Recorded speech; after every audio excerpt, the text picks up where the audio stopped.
And we are live. Hi, everybody. If you are on LinkedIn, please let us know that you can hear us and that everything looks good on the LinkedIn stream. If not, there's the YouTube stream. But anyhow, and if you're here, you know that I've invited you because there's no algorithmic invites, folks. It's all you're handpicked. You're handpicked to be here. Let us know you're here. We're at the Enterprise Month in Review. We got Brian Summer. How you doing, Brian? Doing fine. It's Friday, thankfully. Enough of this week. But anyway, Yeah, I'm sure you got a lot of thank you notes from HR tech vendors this week, but we'll get to that after the most recent grilling that you served up on the old stir fry there. So we'll get to that. And Brian, we got to be on our best behavior and bring our A game because we got Stacey Harris coming on as our virtual couch guest, and Stacey always brings it. So we got to be ready. I think we'll be ready. I think we can handle our own. We shall find out. Thomas, good day. Always good to see you. And Thomas, I'm going to see you in person next week. How about that? I sense a Las Vegas convergence going on here, folks. It's going to be an interesting week. Oh, yeah. You're there. You're in Vegas. I'm in Vegas. Everybody's in Vegas next indeed. week. So I'm going for 12 days, man. I'm establishing a residency, so I'm looking forward to that. Here we are at the month in review, folks, and we got the infamous slide deck all queued up. We're going to give you our picks and pans, and we're going to ask for you to also participate as usual. So please let us know what you thought of the Enterprise Month so far. Here we are with our agenda. And so it's the usual kind of agenda. John already mentioned that we're going to have our special guest, Stacey Harris, will give us earfuls on HR and AI. And but anyway, you guys kind of know the drill. So why don't we go right to the new buzzwords of the month? Shall we do that? Oh, yeah, here we go.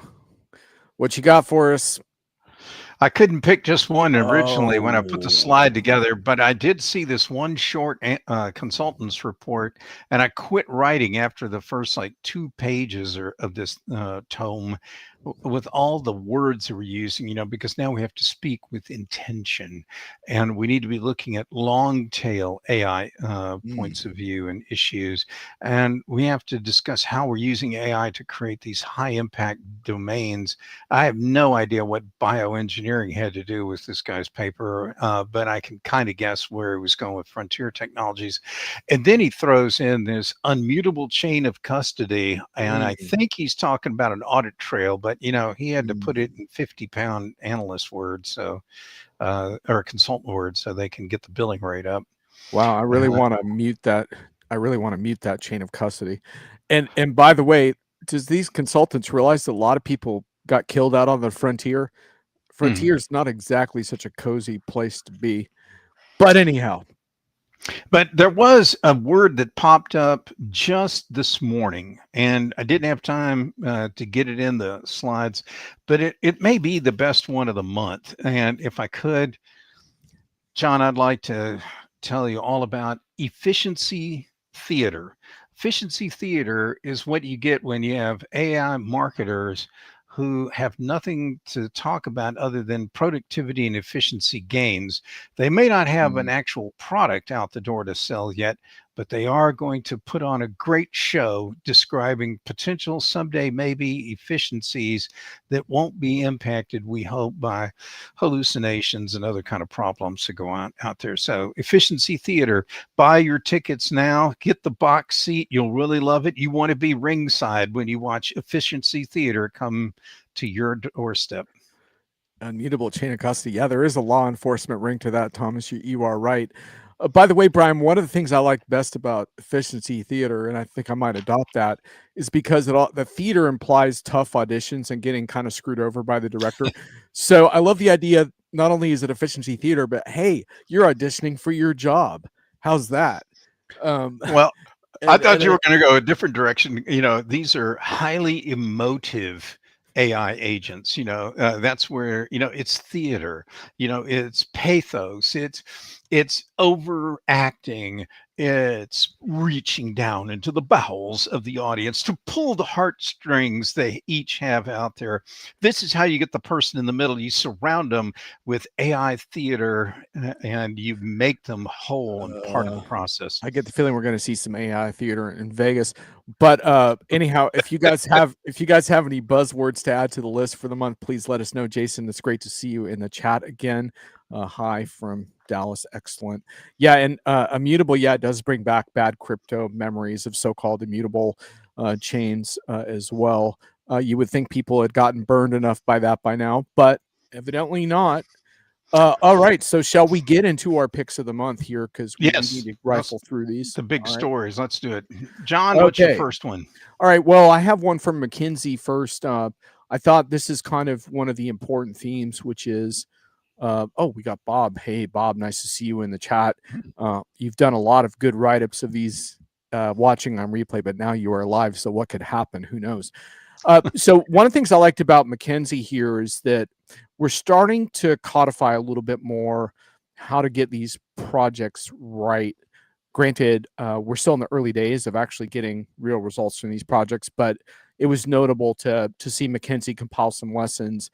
None of the lessons were particularly new to me and probably not new to a lot of readers, but I still think it's good to try to compile them. One of the ones that I really liked out of this was if I can find it here. It emphasized the stop AI slop, invest in evaluations, and build trust with users. One of the biggest problems with the so-called autonomy talk is that it implies that there's no longer any need to evaluate these agents, when in fact having observability and evaluation is a really, really crucial part of use case design. So that was just one of the examples of lessons that I liked. And by the way, speaking of work slop, there was a pretty big media frenzy around work slop that I wrote about in last week's Hits and Misses on Diginomica. But I'm not. I think I'm going to their show this week in Vegas. Work slop, right? Oh, yeah. AI work slop. Yeah. I just wanted to point out to users the reason I'm not going to talk about that is that one of our mutual colleagues who's actually been on the show, Thomas Otter, kind of deconstructed that report. It was another one of those half-baked reports that really doesn't warrant further hype at this point. But I have no doubt that there is a lot of AI work slop going on. And so putting in proper guardrails is a big part of the puzzle. So now we will go on to my next one. Michael Wu of Pros, who has been my sparring partner in a number of AI debates. And let me tell you, sparring with Dr. Michael Wu is no joke. He knows a thing or two about AI. And Thomas, who's in the chat, is CRM Convos, has been the forum for these debates. And I always have to stay up pretty late at night to be ready for Dr. Wu. Anyway, this post on his SaaS Really Dead is actually one of the essential posts for enterprise AI that's come out this entire year. So if you haven't seen this post, I strongly recommend it. It's really got less to do with his SaaS Dead, because I think we have, I think it's safe to say, Brian, we've kind of flogged that one pretty well at this point. What's I think really, really useful about this post is that Dr. Wu goes through a real list of pros and cons of LLMs and what they're good for, what they're not, everything from reasoning deficiencies, hallucinations, algorithmic bias, and then looking at what some of the characteristics are that make LLMs suitable or unsuitable for certain jobs. For example, they're not suitable for high precision environments. They can't do causal inference, by the way. Explainability is on Dr. Wu's list. Now, in that case, and we've talked about this together, sometimes explainability can be solved through providing proper context. But the point is, you have to really think about these things. And another thing that's not on the list there that he compiled that I would put on there is a lack of world models, and even a very basic one that LLM agents actually don't understand chronology or time. So it's really, really important to understand that when you see vendors using words like I've seen this week, things like understand and cognition, that those are really an overstatement in terms of what this technology is good for in current environments. This does not mean you can't be successful with it. but I think customers really need to understand the pros and cons because they're going to find out once they start using these tools. So, good job for a couple of these posts on clarifying some of that. Thomas says, whoever wants to implement agentic systems these days should read that post. Yes, absolutely, because the problem, Thomas, is that vendors don't talk about this stuff. They don't talk about the fact that probabilistic systems don't understand causality and causal frameworks, and they're doing their best to correlate data points to come to a conclusion, but it might be the wrong conclusion. This does not mean that you can't have a successful agentic scenario, and in fact, I've seen some really good ones in the last month, but the ones I really like have a thoughtfulness, and that's unfortunately not what I'm hearing from vendors on the front lines. And what I would say to vendors is that if you misrepresent what these tools are capable of in your excitement, then not only are you overselling, but you're losing the chance to earn trust. And someone's going to come along and earn that trust by giving proper advice. And wouldn't you want to be that person or that company? Brian, any comments before we move on to your picks? I'd echo Thomas's observation. It's a great article. Particularly if you are getting ready to launch a project and you're struggling to put the risk memo together, you need to read this piece to understand what you're about to bite off and get into. If you're going to implement new agent-based application software, you really need to read this and think about the risk and how to mitigate these risks going forward. Those would be some key points for sure. Anyway, good piece. Let's go to your next one. What's number 3? Well, yeah, let's dispense with this one very quickly so we can get to yours. I think y'all know that I pick Laura Cesar's work a lot. Just on fire, basically, writing about how essentially the idea here is that supply chains are so much more volatile than our current software, and we need to kind of rethink. And it's just a great wake-up call in terms of that. And we spend so much time thinking about AI right now, but not enough, I think, in terms of how global markets have changed, whether it's the tariff economies or supply chain volatility, and that our processes that we try to plan for are just not viable with our current software solutions in these areas. So anyway, it's a wake-up call. We should all be aware of that and try to do better. So I saw that piece, and what really struck me were parallels to a client project I'd run. And in that one, my client had gone through 50 mergers or acquisitions in 25, 30 years. And these were material. However, their supply chain and their for both inbound and outbound logistics stuff did not get retooled after all those M&A activities. And talk about something that just was a mess walking in the door. That was that part of the environment. Then you add on top of that all the current market disruptions, and it makes you realize, like, not only are the supply chains fragile, but the technology behind a lot of companies' existing supply chains today is probably obsolete, out of date, what have you. And there are some structural things in the company, like where they never fully integrated the entities they acquired or divested. You can go on and on here, but there are some real practical and pragmatic problems that need to be addressed. I will say, though, I loved the metaphor around the abandoned shopping mall. And anyway, if you want to know more about that, read the article. Yeah, and I really like the last sentence here in that you picked out on the slide. The good news is that evolving technology approaches offer answers, but we cannot move forward unless we unlearn and cast off the paradigm of the past. I think that is absolutely spot on. Thomas says, I'd argue that supply chains also got constructed around the wrong KPI. Efficient usually translates to cheap, and that is not enough. That's true, especially when you think about things like resiliency now, redundancy of sourcing, excess inventory, consumers demanding more visibility. Where's my freaking stuff is another way of thinking about that. Okay, Brian, we got to charge along here because we got Stacey on deck. What you got? So this first one was an interesting article about how a fellow was trying to help populate the Wikipedia entries for the country of Greenland in the native Greenlandian, whatever language. And because he's one of the few speakers left in the world who knows that language, he wanted to dive right in. And what he found is that most of the posts in there were made by people who don't speak the language, but use some sort of internet translator to translate an existing article and then pump it into the Wikipedia page. And when he read them, he was appalled at all of the grammatical errors, syntax errors, the wrong use of words, improper translations. It was just, it became garbage. And that got me to thinking with, I've been to a lot of briefings late with vendors who are talking about helping clients like kind of hoover out all their knowledge, tacit and explicit knowledge in their business and put that into a database and then make that available as part of the LLM. I'm going, boy, they may be pulling a lot of junk in, and unless they are willing to invest the time to really clean it up and make sense of it, it's not just a garbage in, garbage out problem, but it's going to have knock-on effects that they're going to put the stuff in a knowledge base that an LLM will use, who will then use it to like build proposals and product descriptions, and it will just get propagated all over the place. And I don't see anybody putting any controls, persons in the middle, whatever, to make sure this stuff is never going in there and is clean from the source.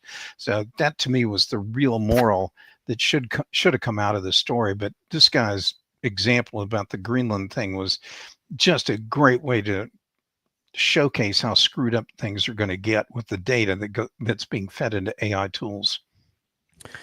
Yeah, I went off on this week because there was a survey by a vendor. I'm not going to throw the vendor under the bus, but they were all excited about executives, how the majority of them trusting autonomous agents according to their data.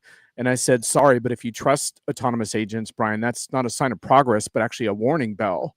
I said, giving those systems your trust is actually a recipe for, I said, hair loss in the strike through, but downstream misadventures. Getting these results is not about trust. It's about optimizing the upside and mitigating the downside and putting in observability. So what does trust have to do with any of that? So I'd feel better if people trusted these systems less and went from a place of, we talk about zero trust for humans. Why not for AI? So anyway, on we go. Brian, what's your next one? Next one had to do with this honking big lawsuit. Oh, yeah.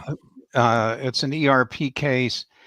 I've been in some of these as an expert witness. Let's just say it's familiar territory to me. But what was interesting was the way Upper Edge recapped it all. I put some of that down at the bottom, talking about there were, 4 things that happened on this deal.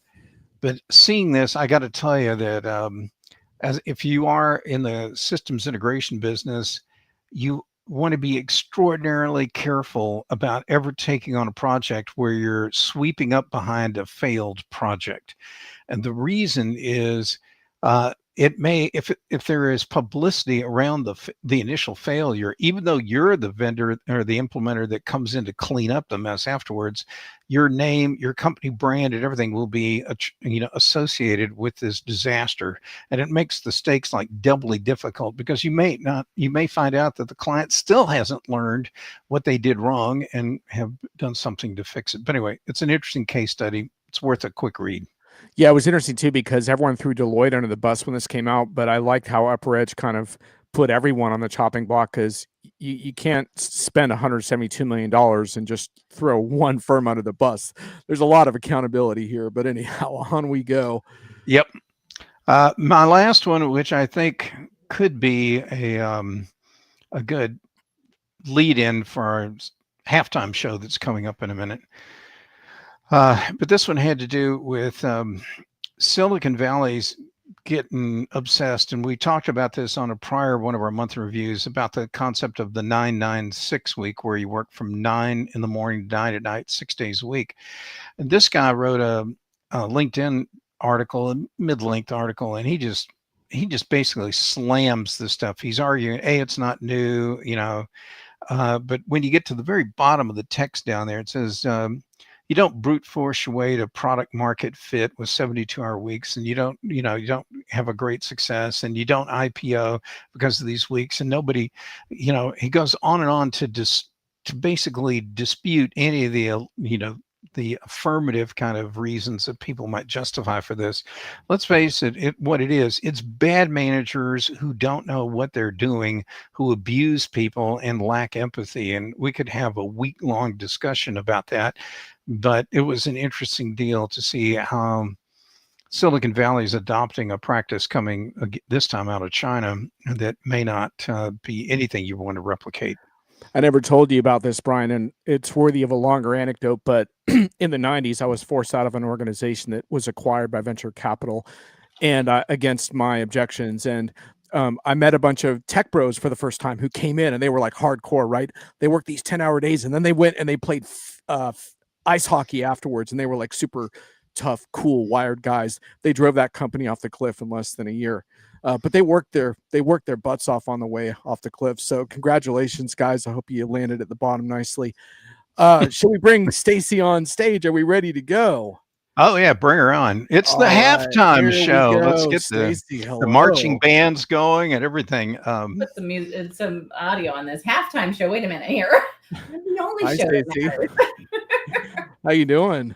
Good. It's great to see you guys. I missed you guys. I think at HR Tech, if we didn't get to see each other, we were passing each other. If you guys were there at all, so. I think Brian was doing Brian had like 75 briefings scheduled, so that was part of the problem there. Quality stuff all the way around. Yeah. Stacey, are you ready for your slides? Because Brian, man, he really gives our guests the treatment with the slides here. So here's first of all, was I supposed to put some slides together? No, Brian. Oh yeah. We wanted her to do it, and she totally failed on it. We'll never invite her back. I mean, this was a disaster all the way around. I'm still waiting. She didn't even reply to any of the emails I sent. I tell you, this is not the guest I wanted. But anyway. So anyway, Brian found a bunch of logos for you, including your survey stuff. But get ready for this next one. Yeah. Oh, wow. That goes back away. Look at those. We got Naomi. Yeah, I figured. We got a Naomi Bloom sighting. Wasn't that when we were supposed to be doing like a panel on stage, and then we like took all these pictures, and then the panel got canceled or something? Wasn't it, Brian? No. I chased down the date on the metadata on the pictures. And that was like April the 19th in 2016. And apparently we were at a SAP SuccessFactors deal. I think that's the old SuccessFactors facility near the San Francisco airport. Okay. Yeah. It's been a while. This goes back a ways then. Yes. But in my own defense, let me just say, while I might be the tallest one of those pictures, I got the least amount of words in on that whole vendor visit, but anyway. I'm sure that between me and Naomi, we were keeping everyone busy. Anyway, in all seriousness, we're really glad to have Stacey on. When I go to a show and I'm looking for a gut check, Stacey's one of the first people that I try to find at a reception. And you're about to find out why.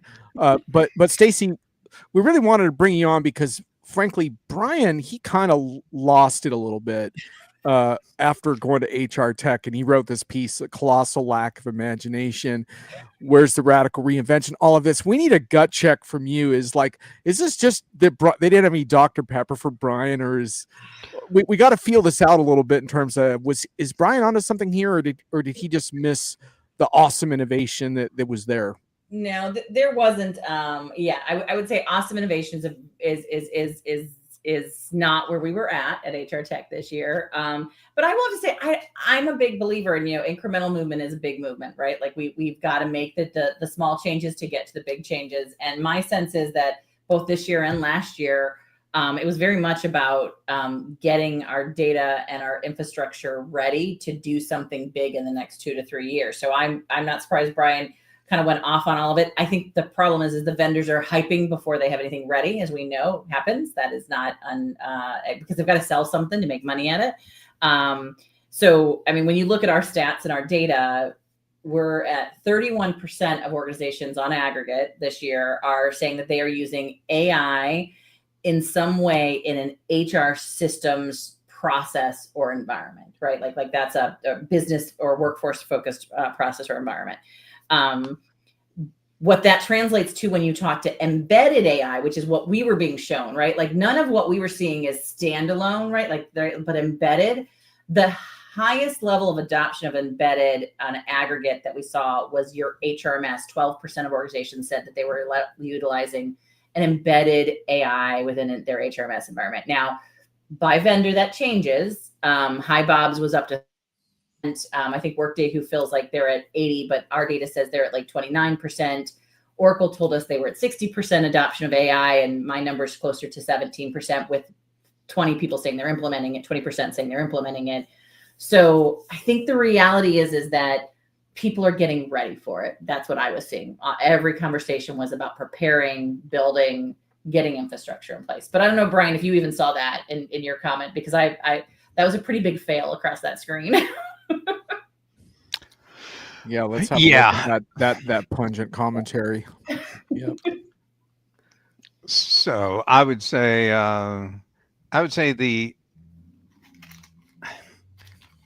the thing that blew me away, Stacey, is the abject lack of any real understanding of new problems that are confronting HR.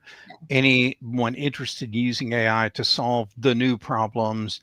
What I saw were, let's find a little way to make an aspect of something a little more efficient. And the big failure, no two ways about it, where 13 of the 21 plus vendors I did interviews with sat there and admitted to me all these problems with citizen AI generated data, nation state generated data, fraudulent applications, and there's all this junk before data ever makes it into like the ATS that is totally screwed up.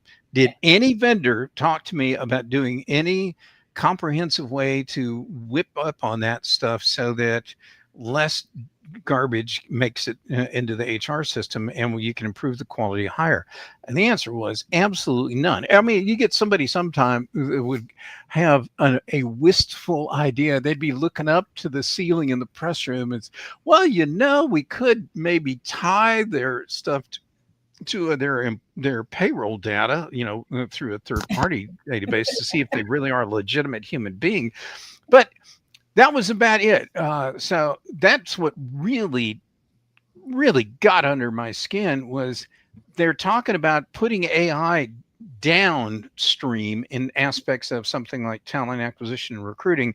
No one's fixing the problem up front because they're cowards, and or they lack imagination, or they don't know what to use and do with these tools. I mean, I'd have better luck giving a chainsaw to a 4-year-old than getting them to,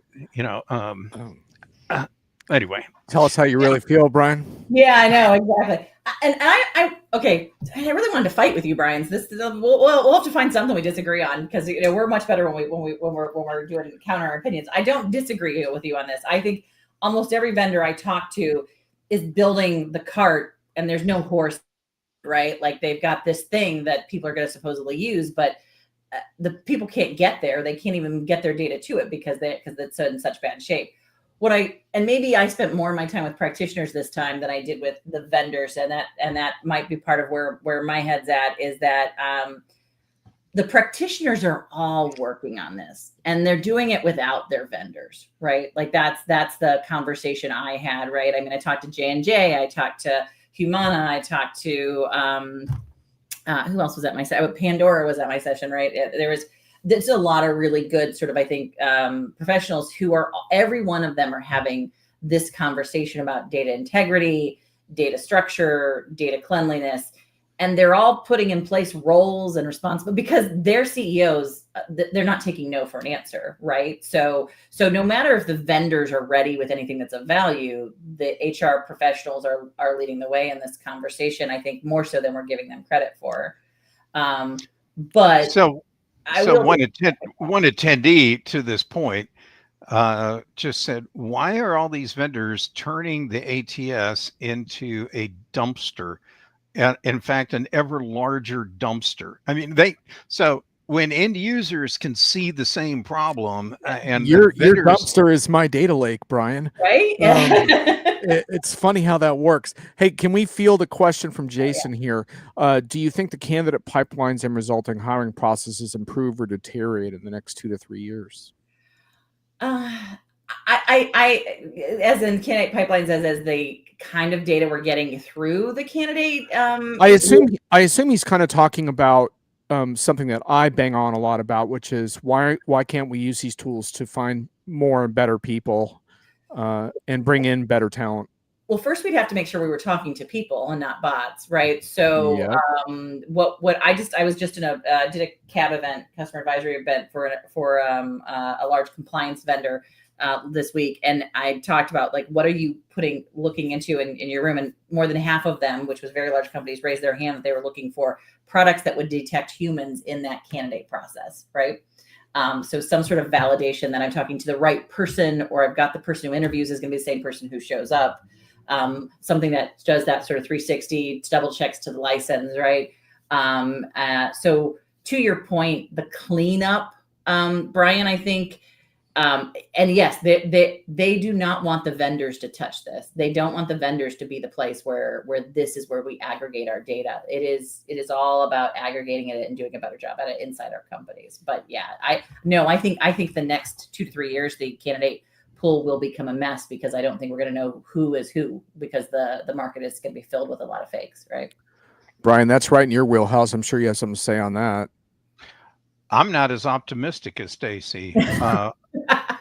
I'm pretty pessimistic there. There's the soundbite of the day right there. By the way, in the intro, you guys should know that Stacey and I actually did a couple of panels together at some other HR Techs years ago. And one of them, Naomi actually moderated, which turned out to be great. But anyway, I don't think the quality problem is going to get solved, because I just don't get any vibe from any vendor, no matter how many times I talk and ask them, that any of them are actively looking at developing countermeasures to all the new citizen AI or Rogue Nation or whatever kind of problems are out there. There's far better thinkers in the finance side of the world, because, and John, I know you've seen things that, like Aaron Harris, no relation to Stacey, I don't believe, over at Intact. Aaron's got all this stuff to find out. He knows what are valid invoices. He can create they've got a patent on the invoice fingerprint. They can spot the fraudulent invoices coming in the door. I don't know anybody that's spotting fraudulent applications or fraudulent resumes or anything coming in the door. Nobody. It's like they just don't care. And part of that's because even some of the job board companies aren't trying to fix the problem very aggressively, because they get paid based on how many hits get on that, to come through that board, not whether they're any good or not. So yeah, not the best KPI, perhaps. I want to throw one other thing into the equation for y'all to kick around based on your super glowing reviews of these shows, which is the topic of risk. I talked about this in two different capacities. One was customers going it alone with this concerns me a lot, Stacey, because I see both the potential to use these tools in these sort of shadow ways that expose corporate IP.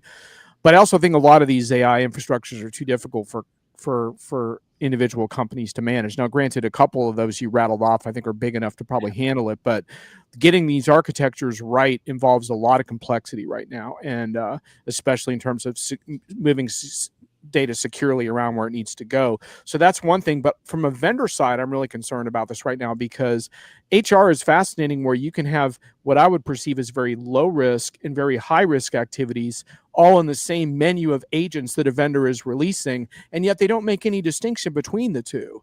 And I challenged a couple vendors on this, because there's a total difference between using agents for job descriptions and posting versus performance reviews and things like that. And they're like, oh, we thought through this or whatever. And I was immediately able to come up with scenarios that they hadn't thought through, at least in a spokesperson capacity, that I thought put people's careers in peril by agentic solutions. And Like, well, and so the response I got next was, well, the regulatory environment in the US has changed. And I was like, well, okay, to an extent, but by the way, states can still enact their own things, as California has just done. Yeah. Secondly, there is the EU AI Act, which has, if you have a global footprint, and they've been very specific about these risks. And third, you can still get sued. And by the way, some vendors have gotten sued a lot about HR tech of late. So I'm not too happy about how the risk aspect of this. I don't want to make the innovation even harder to achieve by throwing risk into, because I know, that doesn't exactly necessarily help our innovation conversation, but I think risk has been underplayed as well. I know, Brian, you've got a lot to say on here, so I'll let you talk, and then I've got some data that I can share that might help shed some light on it. People are tired of hearing me rant on these points. Run with your data, Stacey. Yeah, let's hear that data. Okay. So the risk is a reality, right? And we always this one of the reasons why I say that HR is more ahead of this than we're giving them credit for is those numbers I'm talking about in adoption are really low, right? When you really look at the amount of hype and investment and money that everybody's put into this, right? Because they include only like 12% adoption of the HRMS, but most of it is I've picked up ChatGPT and created my own process inside here, right? Like that's more of what we're seeing happen on the HR level. Oh, at the IT level, they're doing it, right? So what we do know is happening though is that HR is stepping back and saying, let us lead the change, let us focus on the innovation. Don't make us use our tools. There's no value proposition to using HR to putting. So this was a big conversation I just had with someone who runs D&D at one of the largest pharmaceutical organizations. She said, why the hell would I put AI into my recruiting process? It's working fine now when I could be curing cancer on the other side and put all the very expensive and very important resources in that location, right, for AI. So I think what we're seeing in the slow adoption of AI in HR is that they are actually being very careful about the risks. The vendors aren't, and the vendors are pushing this in a way that I can't tell you how many times I heard the buyers this last couple of weeks tell me, if they mention AI one more time to me, I'm going to scream in the sales pitch, right? Because they're so done with it. But I think HR is actually being very prudent and and that doesn't mean they're behind. 81% of HR professionals told us they are using AI to do some sort of personal performance improvement in their job. 81%, right?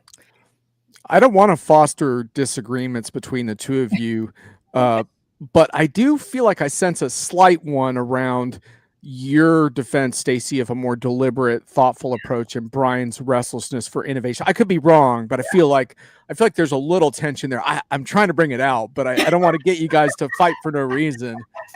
But so I will not argue to the contrary that companies have limited resources, capital, people, data scientists, what have you. They need to deploy them where it's going to have the greatest bang for the buck. And the flip to that, though, is what do I keep hearing in all those executive committee meetings is number one problem at almost every single meeting. Why haven't we won the war for talent? Why do I have all these open positions? Why can't we open this one facility? Because we don't have the people. I'll tell you what, when a vendor has the guts to pull a primary research project where they're going to go to one of their customers, pull off like 2,000 applications that just came in for an open position, let the ATS rate this junk that came in the door, and then have real human beings try and score them. And let's see if the lists are even close to being useful.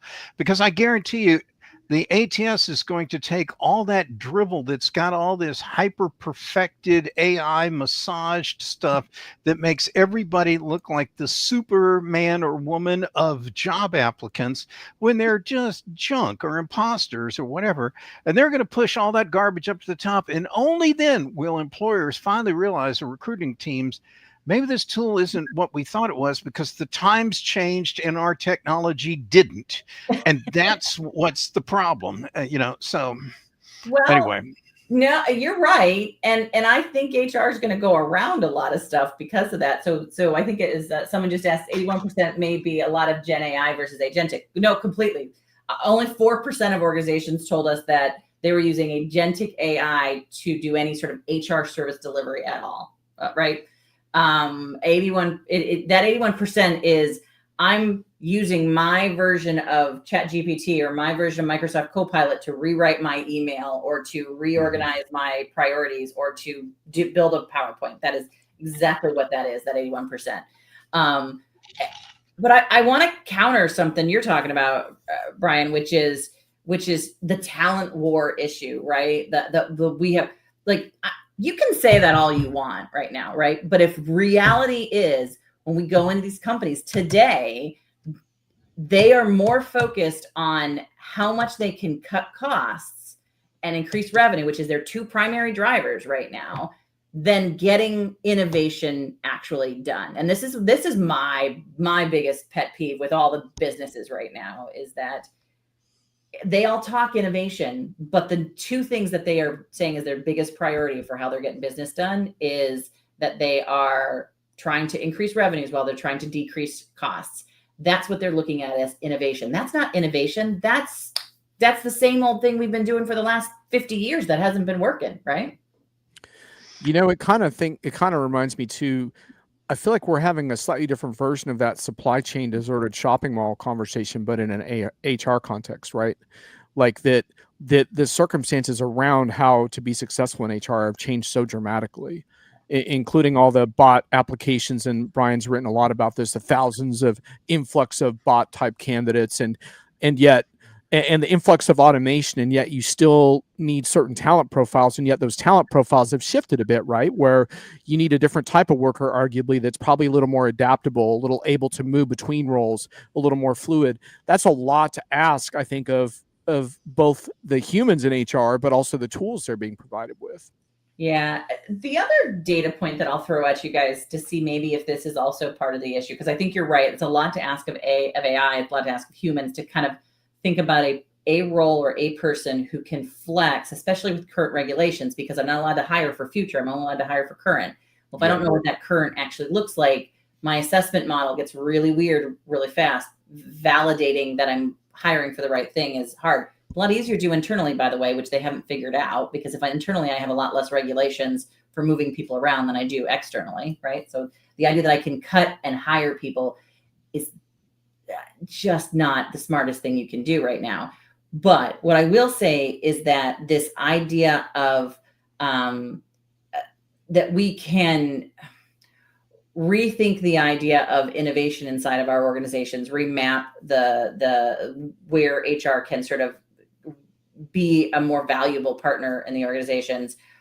What we're seeing is that the HR tech leaders and the HR leaders who are really leaning into this and who are really making a difference are the ones who are not leveraging AI just to improve efficiency or to do something faster but they're using it to rethink the work that's being done in the company, right? So they're taking all that task information and all that data about how the work gets done, and they're taking all of that, where we might be in the next 10 years, and that's how they're using AI to reimagine. And I've seen some really fascinating things with that, but there's no tech that's going to do that. That's your data lake and something on top of it, basically going through all that information.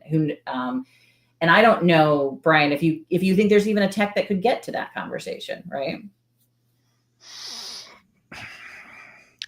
Well, for vendors who've built most of their business in small baby incremental steps, who are institutionally kind of self-constrained and don't want to really rock the boat out there with their install base by coming out with big grand new capabilities. They'd rather dribble the stuff out so they can make all kinds of money. I would agree with you. I don't think a lot of vendors are going to be leading the fray here. Ladies and gentlemen, Brian Summer, he had an awesome time at HR Tech. Can you tell? Oh my God. Let me show you. Let's turn. Can I talk about one vendor that I think is actually sort of doing this and you can counter me and tell me I'm wrong on this case, because I would like you to tell me that maybe I'm not looking at it right.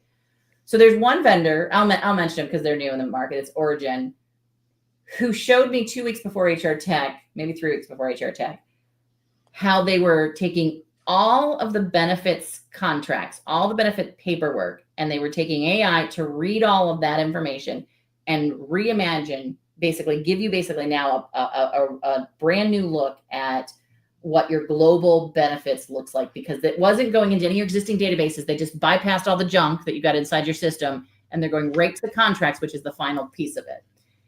Is that, to me, that's rethinking the process. That's where my head's at. But is that, do you want even more than that, Brian? I'd like to know how far you want them to go. Well, while I love to use the example about all the problems preceding the ATS, there's a whole litany of work that needs to be done, diagram, workflow, whatever, in design that doesn't exist right now.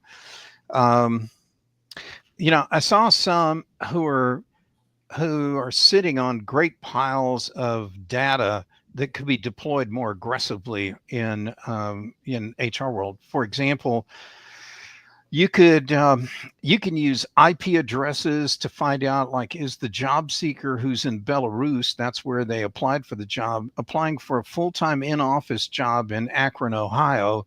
And you got to be going like, what's wrong with this picture? But you could also use access to salary data and other things to see if the applicant that's applying actually is the person that's been collecting wages off of 2 and 3 jobs here in the States for the last few years. And that would go on and on. I mean, there were some creative possible things companies can do to find out who is the authentic hire. And I saw probably more innovation around digging into skills, which I know was, like so 2012 for HR Tech. But I saw that.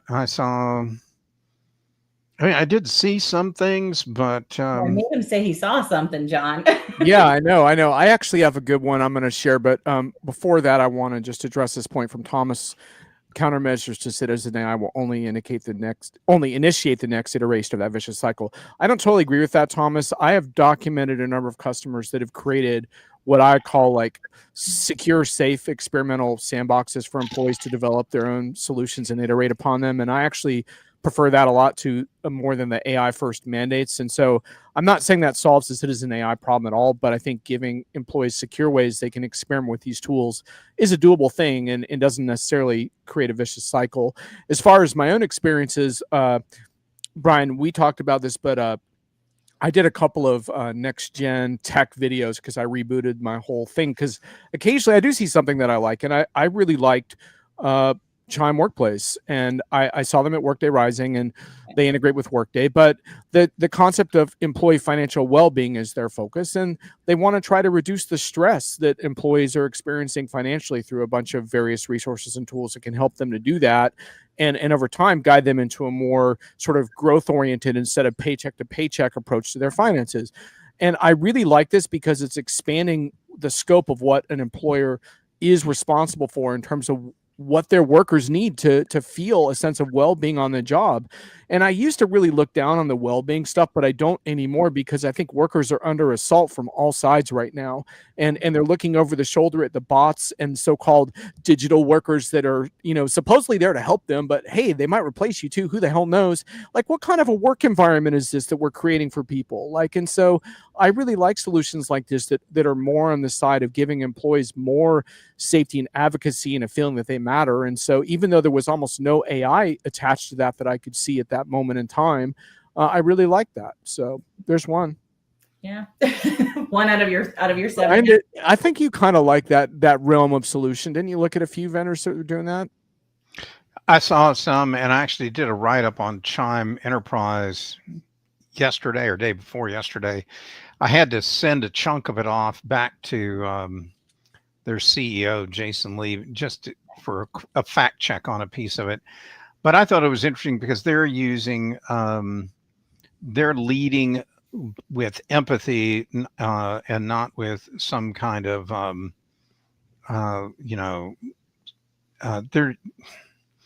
had a really quick, good, glib line in that piece. I don't have it in front of me right now, but Yeah. I like that.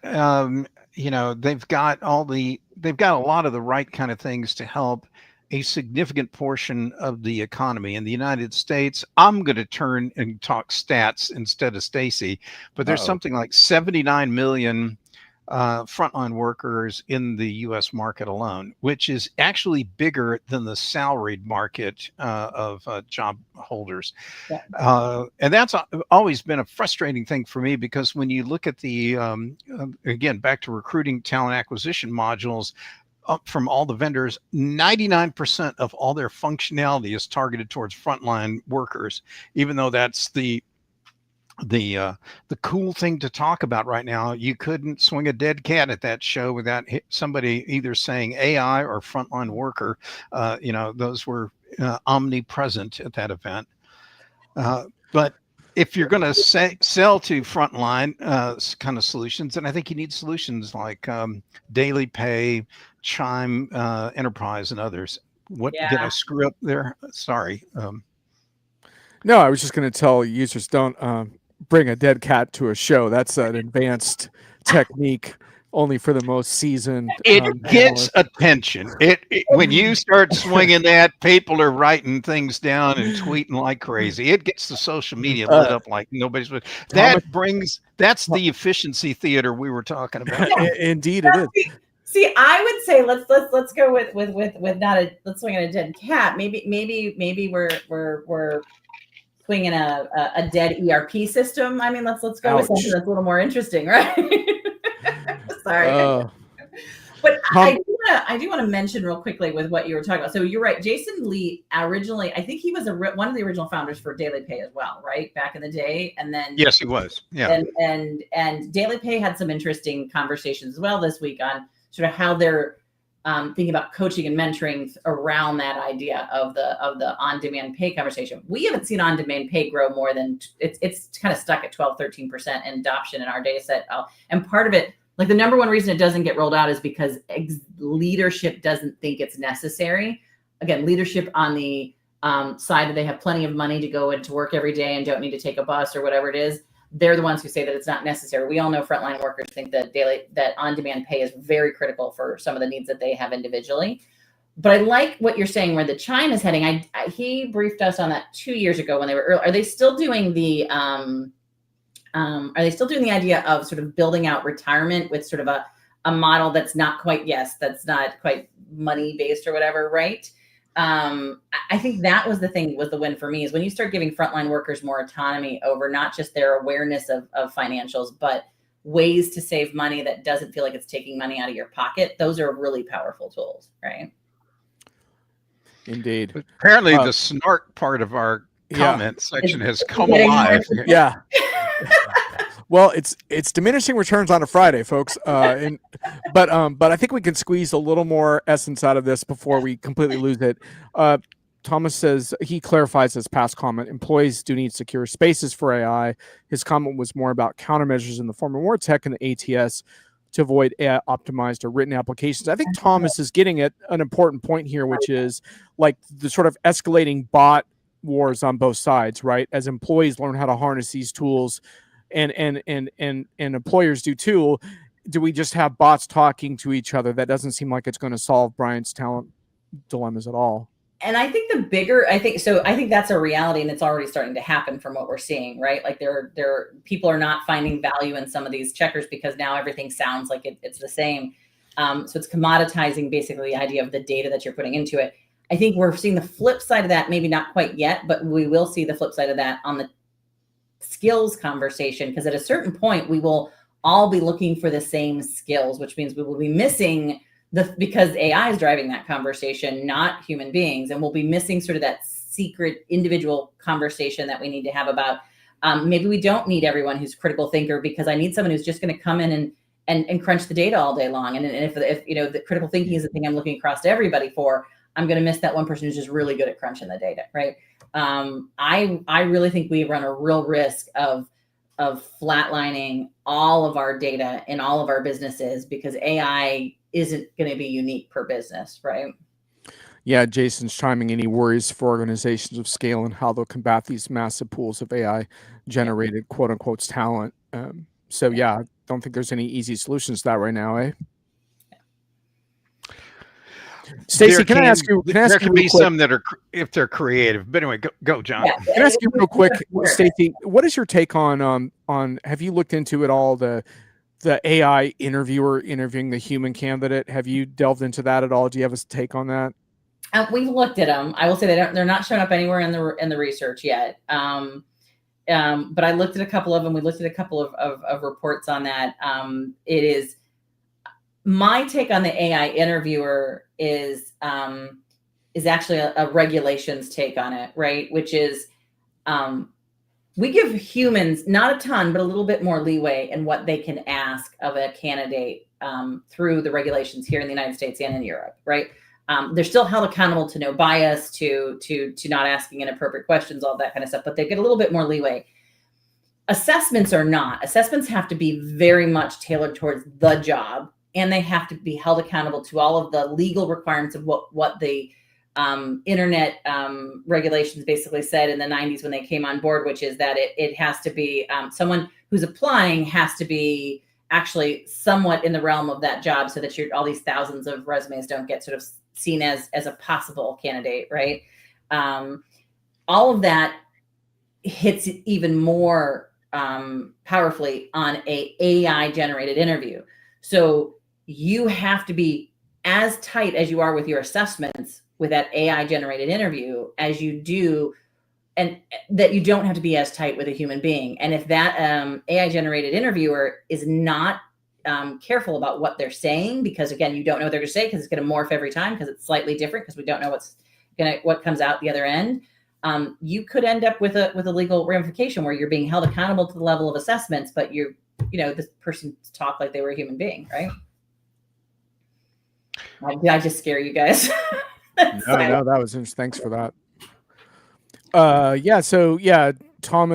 Thomas and Brian have had some fisticuffs on this in the past in terms of our applicants using this in self-defense, or they abusing the process by, using the bots. Either way, the genie is definitely out of the bottle. Brian, do you have any final comments on this or final questions for Stacey before we close out and hit? I will tell you that I was very uncomfortable watching a demo the other day where the AI tool was dynamically altering its interview script with a job applicant. Yeah. And I got uncomfortable with it because while the vendor's telling me about how, well, they make sure they are using the right kind of pronouns and they're, eliminating some bias and all this kind of stuff. The fact that the AI tool is using an imperfect database to guide its questioning makes me just cringe thinking at the legal liabilities that are going to, pop these firms. Massive. The minute that AI switches gears and says, the person they're interviewing says, I'm more interested in what I could do in the future, right? And they switch gears and start asking you about your capability to do something that's not in that job, but will be in a future job role. They've now gone off the rails, and they're now liable for not just EEOC, but all kinds of regulations in Europe, right? Yeah. So for the listeners, what used to happen is an AI tool would basically ask the same questions for all applicants, so that there would be no opportunity for some kind of argument for like bias, or they didn't give me enough time or whatever to answer. Those kind of things kind of would go out the window. But the fact that this thing's dynamically changing the questions in the guise of it's trying to figure out what your real skills are, that's but Brian, agentic AI switches things up with its cognitive abilities. Brother John, have you heard the word of agentic AI? Indeed. All right. I think we are now in diminishing returns. Stacey, why don't you hang out with us while we wrap the show? I'm behind on the slides. Oh, here we go. Humorous aside, whiff of the month. I sent Brian a few, and Brian, you picked this one. Yeah, they were both kind of going down the same line. You like this one about fake citations. Well, what I really liked was the rationalization that it didn't hurt the credibility of the report, even though there were I think something like 20. So I said, keep clicking your heels Yeah. together when you say this, and maybe it will come true. I mean, Yeah, come on, right? And then I found one independent of yours where it was about these AI models are using materials from retracted scientific papers. So we know the science is bad, yet let's go ahead and put it in the LLM and learn from it and keep propagating bad data and conclusions, whatever, out to the market. It's like So the Reddit of science, kind of. I like it. Hey, they're building their own people who are what is that, the paranoid Indeed. warriors. Yeah. So this is back to the very top of the podcast where I showed one of my articles was where I was worried about like the Greenland bad copy going into Wikipedia, and then that gets promulgated all over the place. This is the same problem, you know. So I think what I look at all of this as part of an ever-growing dumpster problem with data going into AI tools. And at some point, I'd love to be able to be the one that throws the match and starts the dumpster fire that helps clean this junk out and get rid of it once and for all. But I don't And know on that we're gonna note, see- Brian, let's go right to something that inspires us, the final segment of the show. And folks, if you have comments in the chat, now is the final time to air out your picks, pans, grievances, and sources of inspiration. So, Brian, now you're really on the spot. You got to come up with something that inspires or creates value. I'll say the most inspiring stuff I've seen in the last couple of days actually has come from, of all spaces, professional services automation. And I did even a call today with one of the major players in that space. And to their credit, they're not looking at how do we sprinkle AI, you know, across the entire application suite. They start by looking at the business problem their customers have with a fresh set of eyes, and they've come up with. They even told me on the call today that we're not looking to announce 50 new agents. We're going to announce like 4 that just blow your mind away with the kinds of things that they can do to transform the outcomes that businesses in that vertical can have. So that was like the one bright light in an otherwise 4-watt dim light bulb kind of setting I've seen this month, and that one was good. Stacey, you got anything that keeps you going? Anything that you've seen lately that inspires your work? Can I do 2? Do I have enough time for 2? Yeah, you can do 2. Yeah. All right. So the first one, it's sort of along the same lines you got, Brian. I'm very excited to see that there are more people paying attention to both technology and AI and using tools to start talking about how HR prioritizes its work, right? Like there are now not just how we get processes done, but like what's the job HR itself is doing and how do I process my projects and my people and my resources and the investments in tech. That is starting to happen. I'm starting to see that in not just a consultant, I come in and help you, but actually tech that's helping you do that. So that I think I'm very excited about. I'm waiting to see more of that. The second one is a little bit more of a data stat. We've had this data for a long time where we ask organizations how strategic do you think that HR is, and it's been stuck around 55% for the last couple of. We really wanted to get to 55% this year, but it's been stuck. I'm sorry, 52% of organizations think that HR is strategic. But I broke it out last year between IT, HR, finance, CEOs, because we get all these people who respond to our survey at all those levels, right? And I know it's probably no surprise to you, but finance is the least likely to think that HR is strategic at like 38% of finance compared to 60% of CEOs and everyone. But last year, IT was also in that sort of 38, 39% thinking that HR was not strategic. This year, they jumped up to 54%. And I've looked the last couple of years, they've all been in that 30% range. I think the reason they jumped up to 54% this year is all of a sudden they're freaking dealing with technology that doesn't have a yes or no answer, that's not black and white, that has ways it could do things that you don't expect it to do. And they're like, oh shit, this is what HR does. So I hope I'm allowed to curse on your show. But I think all of a sudden there's a little bit of respect coming out of IT for HR because now they know what it's like to deal with a thing that doesn't have the right answer every time. So that's going to be my thing. I'll leave it at that because I know you guys are more IT guys than HR guys sometimes. Holy shit, Stacey cursed on our show. What are we going to do? Thomas sees a new profession coming up, the agentic AI output fixing professional. Thomas, you joke, but there's actually already some news stories about how the vibe coding cleanup role is a thing. Yeah. So actually, that already exists to some extent, and I'm sure there will be more of that. Welcome to Human in the Loop as an official business card. Great stuff, Thomas. Yeah, thanks for making it happen. Look forward to seeing you next time. Catch Thomas and his team on CRM Combos. And that's basically my inspiration, which is the longer form unscripted conversations like this with people that I respect.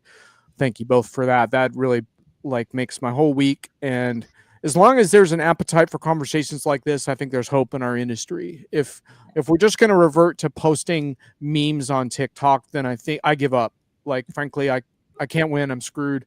And frankly, I think projects are screwed too, because these things actually do require some thought. And my hope is that folks like this kind of discussion where they can actually engage. And I listened to a podcast the other night that wasn't even mine that was great too. I mean, it's just, you love it when there's time to breathe, right? There's no clock. We can run as long as we want. Let's hash it out.